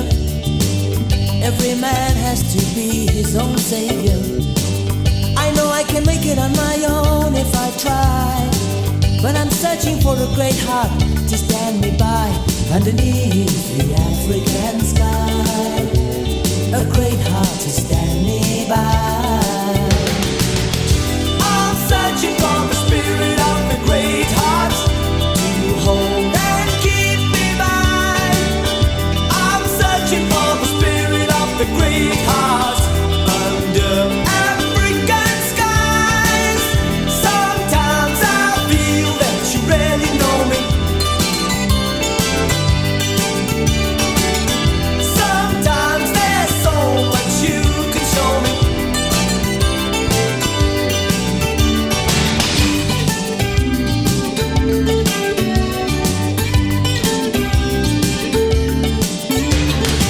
There's a highway of stars across the heavens. There's a whispering song of the wind in the grass. There's a rolling thunder across the savannah. A hope and a dream at the edge of the sky. And your life is a story like the wind. Your life is a story like the wind. for the spirit of the great heart to hold and stand divine. I'm searching for the spirit of the great heart under African skies. I'm searching for the spirit of the great heart. I see the fire in your eyes. I'm searching for the spirit of the great heart that beats my name inside. Sometimes I feel that you really know me. Sometimes there's so much you could show me.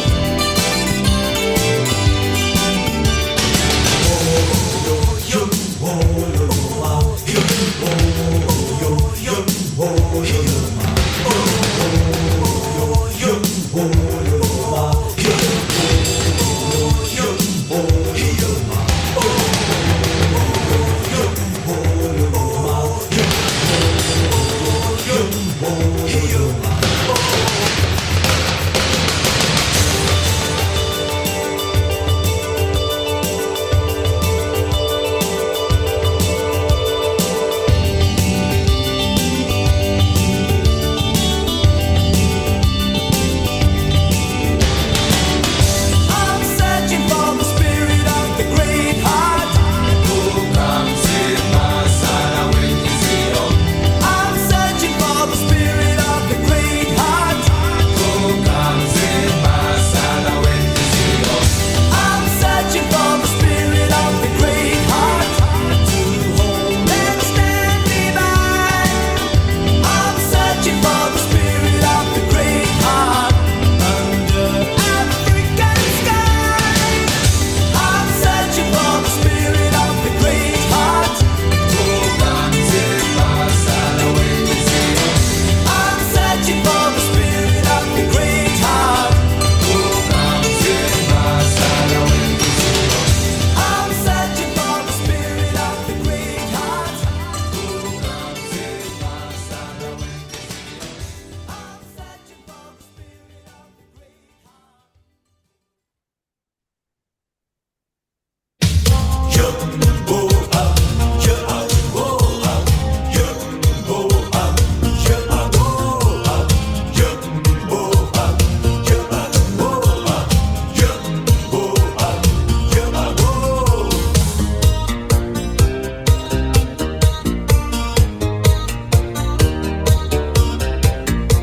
Copper sun sinking low, scatterlings and fugitives, hooded eyes and weary brows seek refuge in the night.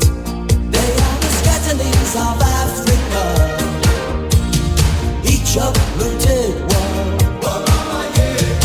On the road to Bellamanga, where the world began. I love the scatterlings of Africa, each and every one. In their hearts a burning hunger beneath the copper sun.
some quiet conversation.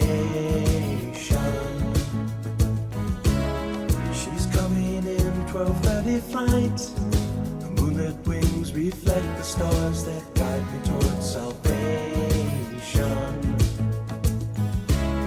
I stopped an old man along the way, hoping to find some old forgotten words or ancient melodies. He turned to me as if to say, "Hurry, boy, it's waiting there for you." Gonna take a lot to drag me away from you. There's nothing that 100 men or more could ever do. I bless the rains down in Africa. Gonna take some time to do the things we never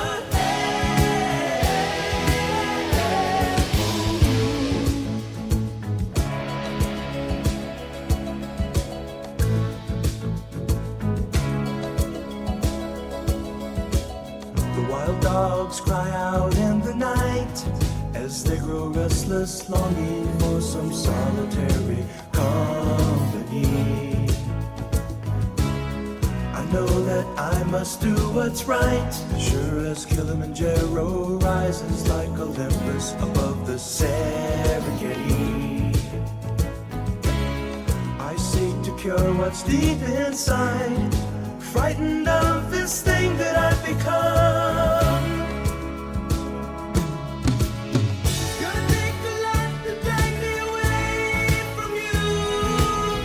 There's nothing that 100 men or more could ever do. I bless the rains down in Africa. We're gonna take some time to do the things we never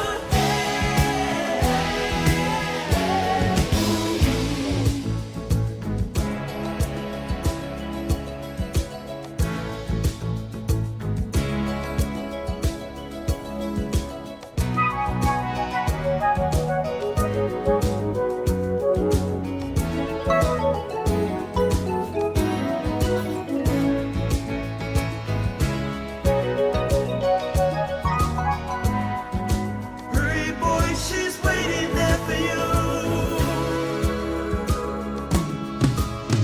Gonna take a lot to drag me away from you. There's nothing that 100 men or more could ever do. I bless the rains down in Africa. I bless the rains down in Africa. I bless the rains down in Africa. I bless the rains down in Africa. I bless the rains down in Africa. We're gonna take some time to do the things we never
through all the days that eat away at every breath that I take, through all the nights I have lain alone in someone else's dream awake, all the words in truth that were spoken, that the wind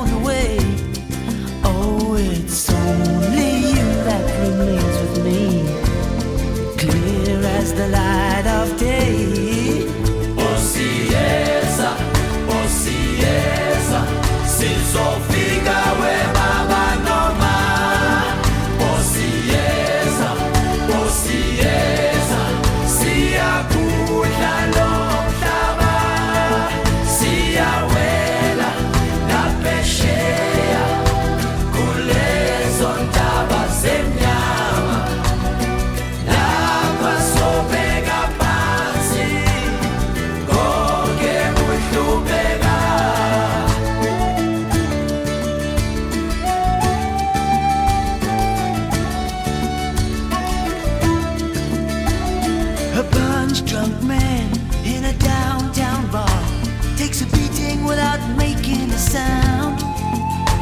Through swollen eyes, he sways and he smiles, 'cause no one can put him down. Inside him a boy looks up to his father for a sign or an approving eye. Oh, it's funny how those once so close are now gone, still so affect our lives. Oh, see, yes, oh, I'm coming. Oh, see, yes, I'll be coming. Since so figa where mama no man. You know the tide is turning. Oh, see, yes, oh, see, yes. You know the tide is turning. See, make my crossing. See, la peshe. Over the stark land. Gonna touch your face. Gonna lay me down in your grace.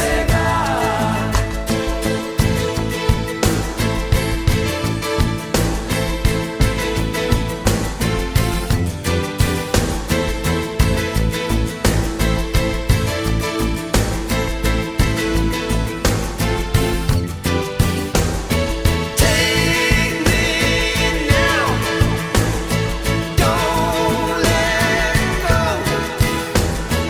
Hold me close. I'm coming home. Oh, see, yes. Oh, I'm coming. Oh, see, yes. Oh, I'm coming. Since no figa where mama no man. You know the tide is turning. Yes.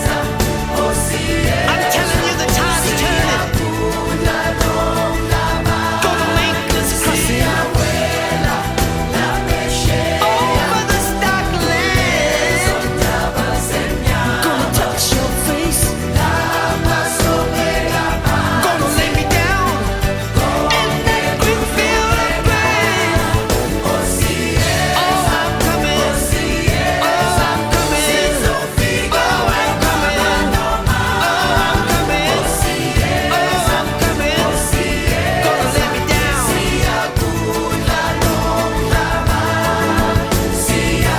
Gonna make my crossing over the stark land. Gonna touch your face. Gonna lay me down in the green fields of grass. Oh, see, yes. Oh, see, yes. Since no figa where mama no man. Oh, see, yes. Oh, see, yes. See a good la no lava. See a abuela la pechea.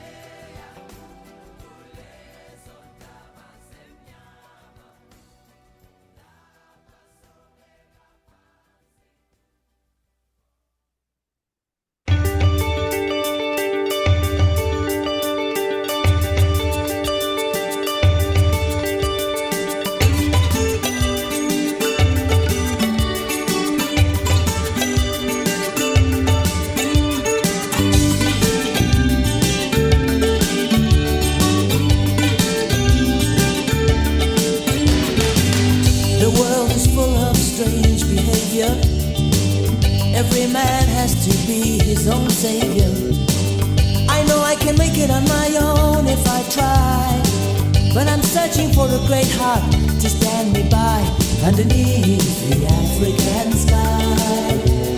A great heart to stand me by. I'm searching for the spirit of the great heart to hold and keep me by. I'm searching for the spirit of the great heart under African skies. Sometimes I feel that you really know me. Sometimes there's so much you can show me.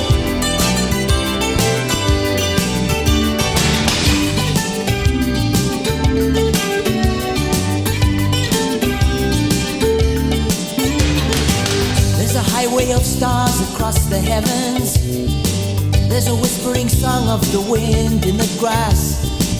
There's a rolling thunder across the savannah. A hope and a dream at the edge of the sky.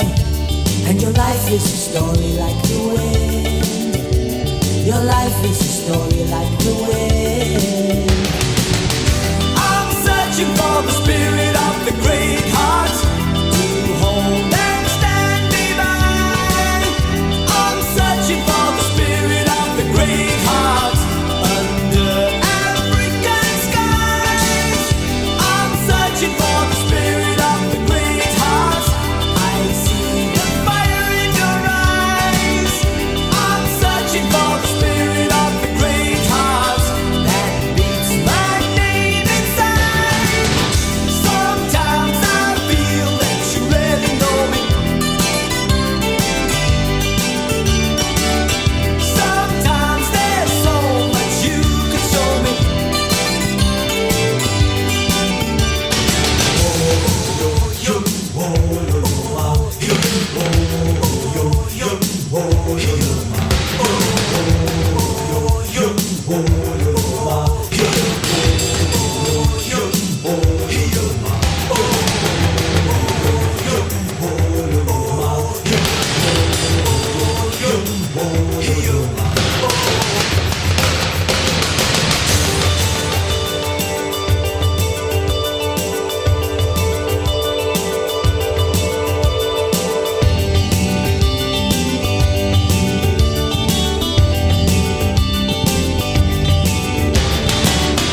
I'm searching for the spirit of the great heart. Who comes in my side when you see him? I'm searching for the spirit of the great heart. Who comes in my side when you see him? I'm searching for the spirit of the great heart to hold and stand me by. I'm searching for the spirit of the great heart under African skies. I'm searching for the spirit of the great heart. Who comes in my side when you see him? I'm searching for the spirit of the great heart.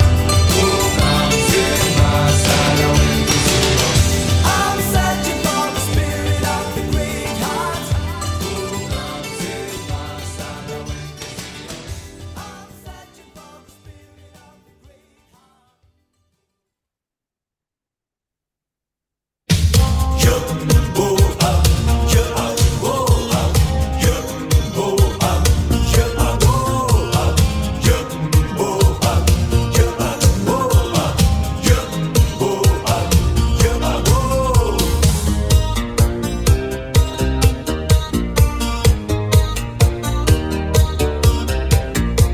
Copper sun sinking low, scatterlings and fugitives, hooded eyes and weary brows seek refuge in the night.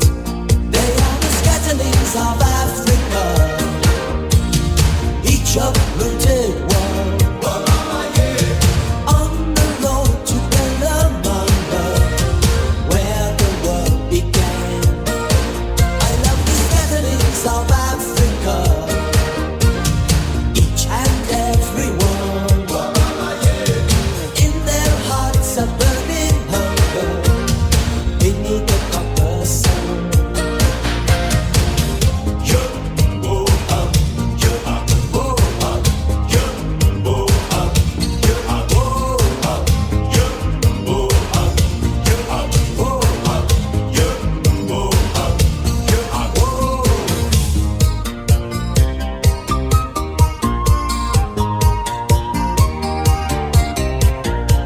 Ancient bones from old divide, echoes of the very first cry.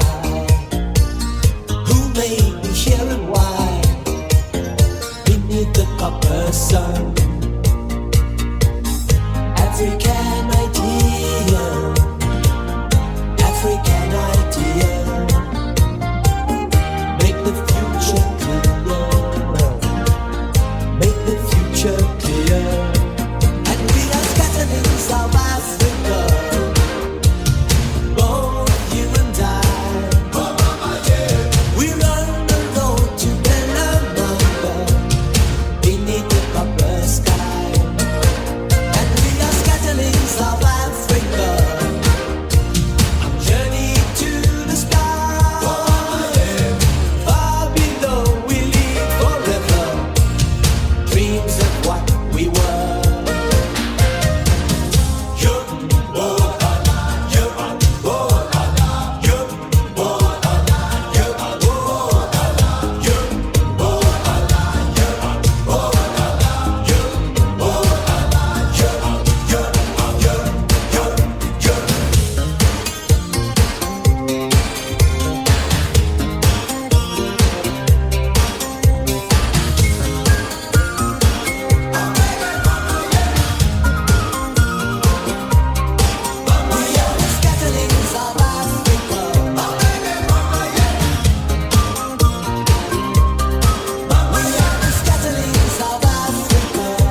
conversation. She's coming in 12:30 flight. The moonlit wings reflect the stars that guide me towards salvation. I stopped an old man along the way, hoping to find some old forgotten words or ancient melodies. He turned to me as if to say, "Hurry, boy, it's waiting there for you." Gonna take a lot to drag me away from you. There's nothing that 100 men or more could ever do. I bless the rains down in Africa. Gonna take some time to do the things we never